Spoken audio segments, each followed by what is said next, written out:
Welcome back to the Commercial Real Estate Show. I'm Michael Bull. Today we're talking about the office market. John Heagy is here with Hines, a rock star in the office market. And John, one of the things I think is really interesting about the office market is everybody talks about CBD, the infill office, and that's where people want to live and work. But there's a development called, I want to call it Avalon, that is 25 miles north of Atlanta. It's real suburbia, and they've had some really good success leasing office space. Tell us about what you guys are going to be doing up there. Well, it's interesting. You know, it's back to what we initially talked about. It's really a mixed-use development. It's where employers and employees want to be.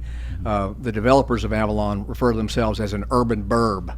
So that gives you some clue as to what the success is there. But that's what it is. It's a place where companies can have their employees. They can live there. They can obviously work there.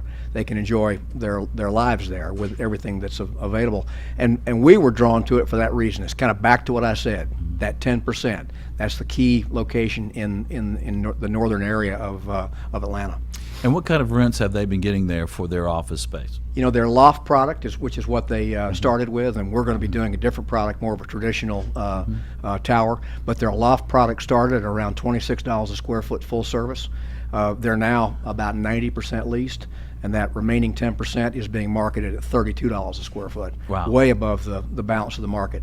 Yeah, I mean, that's really interesting. So if you're not from Atlanta, you know, our highest rents are probably, you know, $40 a foot all in for the nicest space, right? But a lot of the rents are probably, you know, $22, $28 a foot in very nice infill, close-in areas and in very nice buildings. So they're getting some pretty high rents to be 25 miles north of town. Right, a real premium, but it's again, it's back to where employers need to be to recruit employees. Yeah, oh, that's amazing. So let's talk about development. Where is it time to develop now? We've talked to the analysts, and they've mentioned some cities. Where are you guys active? Where's the place to build now? Well, of course, you know, we're active. Our firm's active all over the country. The gateway cities that we've heard spoken about this morning are very active. Secondary and tertiary markets are just beginning to become active. We've got where I sit in Atlanta. We're seeing a lot of development in cities like Nashville, Raleigh, Miami, certainly Atlanta.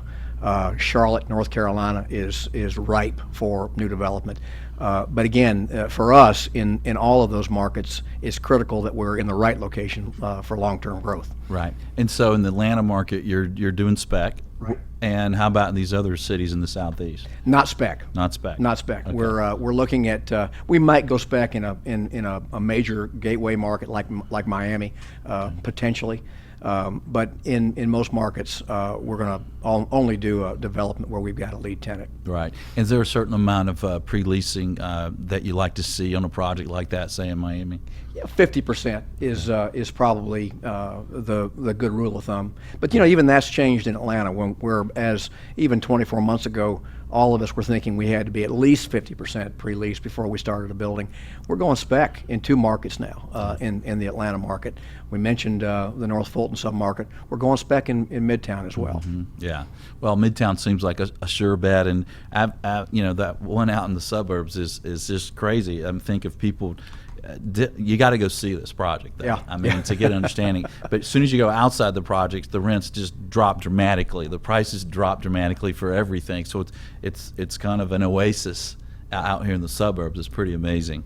Well, one of the reasons that we hear from developers and office owners that they're not building is because the land prices are too high and construction costs have gone up. What are you seeing for some sample costs to build a new building today? Well, you know, again, it depends upon the kind of building that you're building and the location that you're building it in. I mean, there are still opportunities in the northern suburbs to deliver a product where your all-in rental cost would be in the high 20s.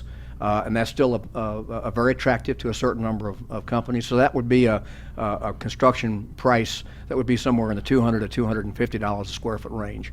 But in the urban and suburban core, those construction prices are going to be as high as $300 to $350 a square foot, or even more, depending upon what the tenant expectation is for TI and other variables. Right. So you're including tenant improvement build outs in those rough estimates. Yes, right? that's the all-in cost, and then of course so you apply your rent constant on that, and then what your operating expense is. So those rents that I just described to you, as I mentioned, higher 20s in the suburbs, up to $40 or more in the urban areas. Okay. And where have you seen the highest increases in those costs? Has it been in the land? Has it been in some of the construction aspects? Or? It's not in the land. That's for sure. It's mostly commodities associated with construction and labor. If you think about what's happened across this country, construction came to a grinding halt during the downturn. So finding those qualified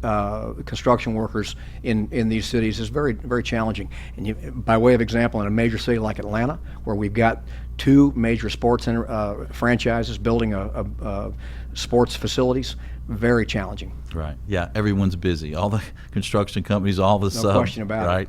So how much harder is it to build, in a couple sentences, if you will, to build in a secondary or tertiary market compared to one of these core gateway cities? Well, it's challenging, but not impossible. I think our institutional partners, as I say, are going to look for pre-leasing, or we're building for a specific tenant need. Yeah. So the leasing is, I guess, going to be slower, obviously, in these markets, or is it not in these tertiary or secondary markets than the core? Again, depends upon the market. Right. Nashville, their job growth is every bit as robust as some major gateways. Yeah. Well, good. I think I'm going to go to Nashville and become a country singer then. I think I'm going to move there. You might be good at that. Well, my mother told me I was born there, but I don't really remember it. I don't know. Well, stay tuned. We'll have more on the office market. I'm Michael Bull. This is the Commercial Real Estate Show. We'll be right back.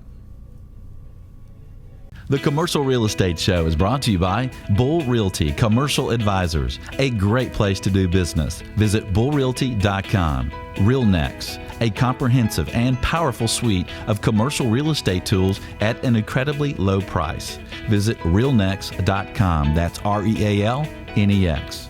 Xceligent, the resource professionals use for commercial real estate information. Visit xceligent.com. That's XCELIGENT. Commercial Search, the source to market and source available properties for sale or lease. Visit commercialsearch.com.